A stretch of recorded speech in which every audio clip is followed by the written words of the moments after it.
programa ay rated SPG. Ito ay nangangailangan ng striktong patnubay at gabay ng magulang dahil sa mga sensitibong tema at eksena na hindi angkop sa mga bata.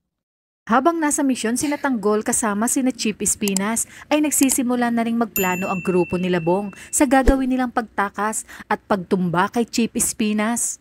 Matatandaan nating nagbitaw ng salita si Bong na papatayin niya si Espinas upang makabawi man lang sa lahat-lahat dahil nga sa sama ng kanyang loob na ganoon na lamang sila initsipwera nito.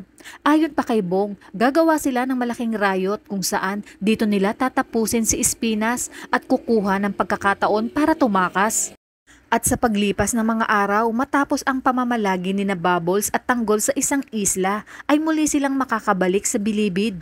Ipinaliwanag ni Bubbles na walang balak tumakas si Tanggol at napadpad lang sila sa isang isla dahil tinatakasan nga nila ang napakaraming mga kapulisan. Sasagot naman si Makasantos na tapusin na umano si Tanggol, ngunit iginiit ni Espinas na wag muna dahil mahalaga ngayon ay nakabalik na sina Tanggol at Bubbles sa Bilibid. At kung sakaling balikan sila ni Rigor ay may pruweba sila na hindi si Tanggol ang hinahabol ng kapulisan dahil nga nasa Bilibid lang ito. At dito na nga isasagawa ni Bong ang plano nilang gulo bago ito ay balak na ni Espinas na itumba si Bong at ang grupo nito. Dahil ang kanyang patakaran pag hindi na napapakinabangan ang kanyang mga naging hitman ay papatayin na ito dahil marami na umanong alam ang mga ito. Magsisimula na ang napakalaking riot, napakananibong at kahit anong pigil ni Tanggol na wag patulan ay talagang hindi na siya makakapagpigil dahil siya mismo ang makakasaksi kung paano pagtangkaang patayin ni Bong si Espinas. Dito ay kukunin ni Bong ang kanyang lanseta at gagawing bihag si Espinas.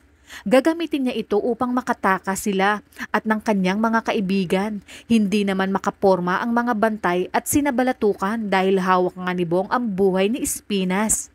Kaya naman dito ipapakita ni Tanggol ang kanyang husay pagdating sa mga ganitong klaseng sitwasyon. Isang matinding bakbakan ang mangyayari sa pagitan ni Bong at Tanggol. Dahilan kung kaya't mabibitawan ni Bong si Chief Espinas at dito magsisimula ang duelo ng dalawa.